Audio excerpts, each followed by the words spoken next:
All right, so this is a quick little tutorial on how to create those weird looking noodle shapes there in 3D. And this is done in Illustrator, and it's done with very, very few elements. So if you check the outline, there's just two circles and the line in between, and then the shape in the background that has the gradient as a background. So if I switch over to preview and outline mode there, that shows you how it's built. So how do you do that? Well, I'm going to cover that very quickly. First, I'm going to create a new artboard. And I am going to, as you can see there, by default, they're always side by side. I'm going to move it to the bottom right here, so it's easier to scroll up and down than sideways. So first of all, I need to create, well, a couple of circles. So we're going to start with that. And I'm going to zoom in to full screen. And I'm going to create a little circle right here. I'm going to change my gradient to the orange gradient. So the fill right there, not the stroke.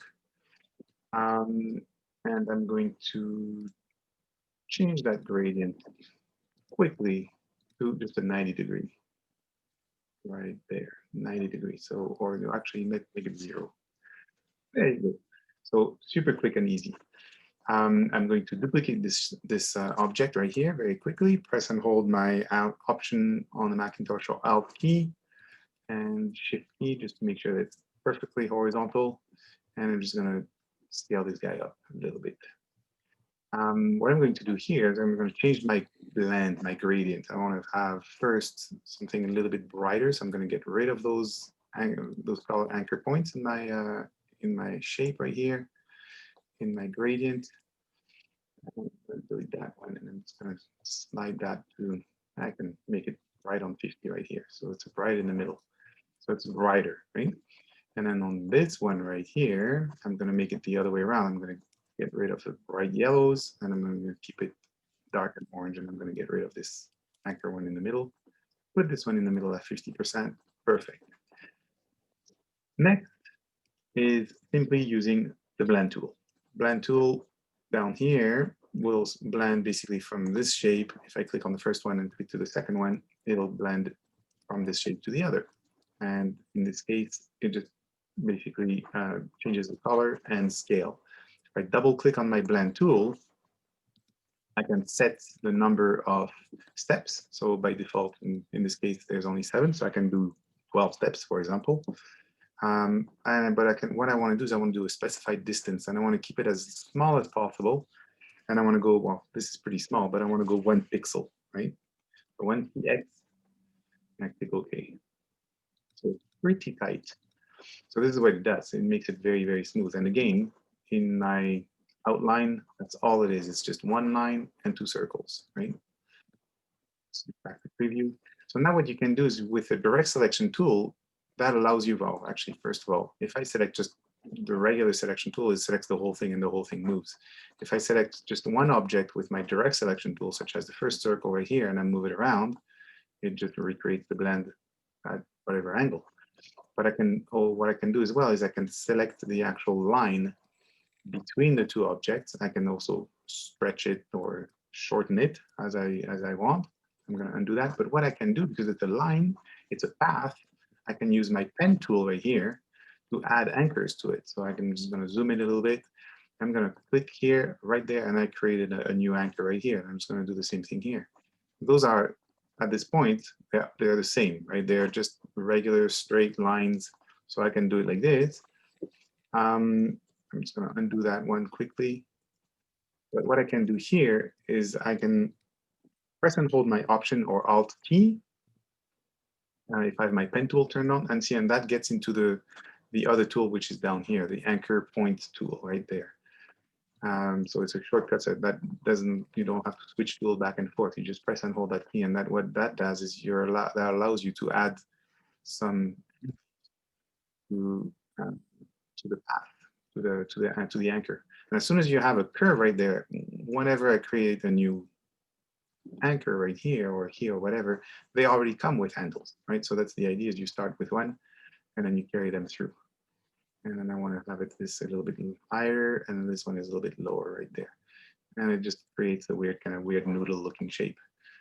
And same thing here, I want to right, and then make it a little bit more bouncy like this. And just like that, you have that kind of a weird 3D looking thing. And by changing your gradient, so right now my gradient is horizontal, but if I switch over, I go back to my gradient tool right here, I'm gonna zoom in a little bit. Right now, this is my gradient right here. So if I click across like this, I can change my blend.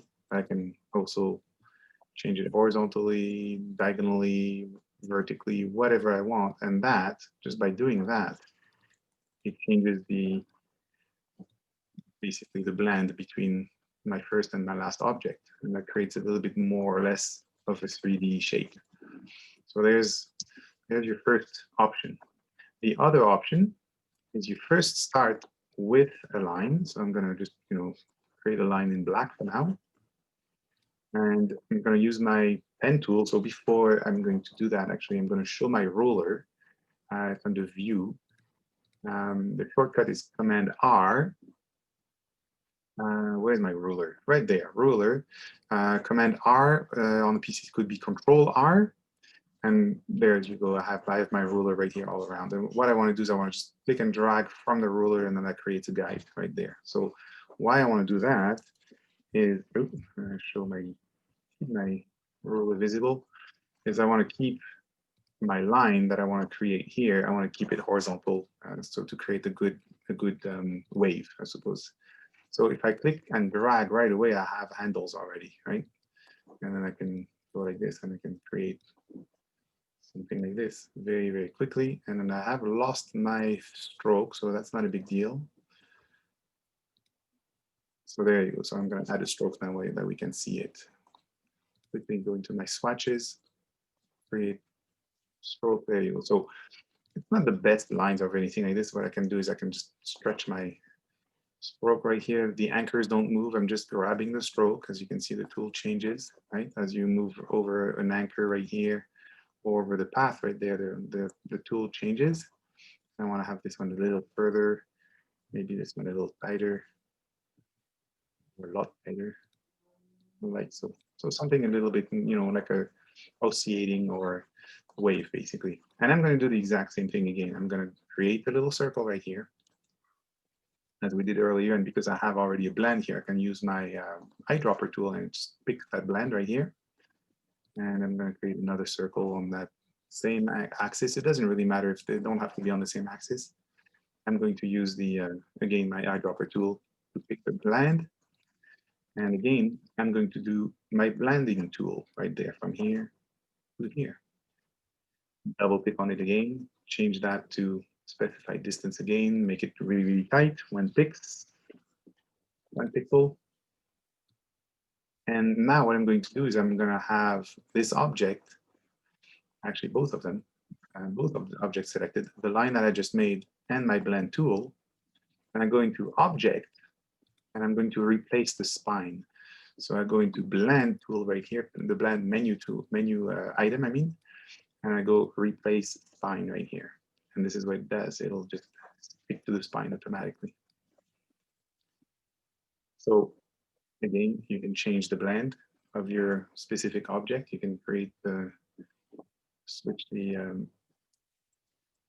oh yeah, now of course it doesn't work with me. Nope, it won't let me. Let's see if I can do it from that panel. There you go. Now I can rotate it. So options, oh no, the options are here.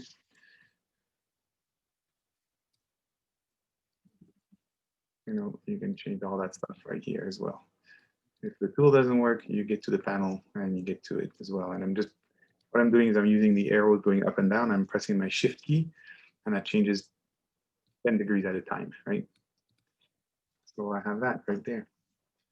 And that creates those weird noodles. So now what I want to do is I want to create that background. So I'm going to take a rectangle tool right here, and I'm just going to drag it right across the whole page.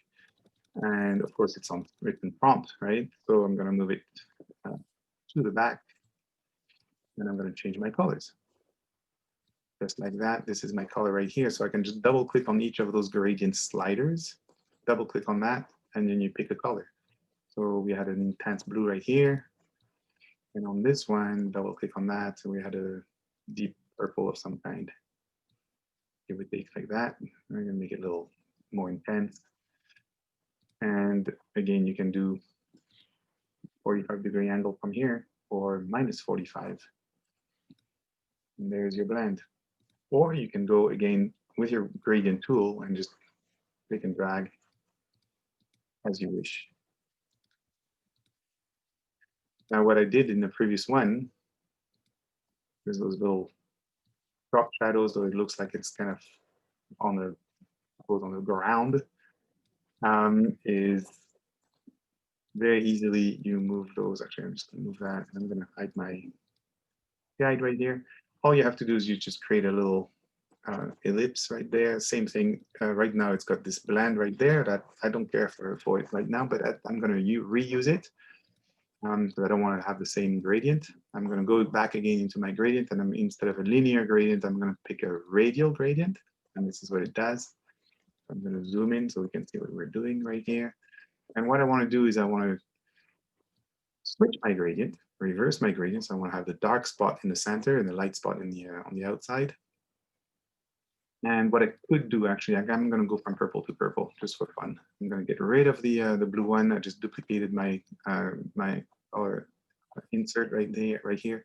I'm going to change my opacity because this is the cool thing about this. You can go from 100% opacity right here to 0%. So you go completely transparent. And because it's a radial gradient, you go back to your gradient tool here.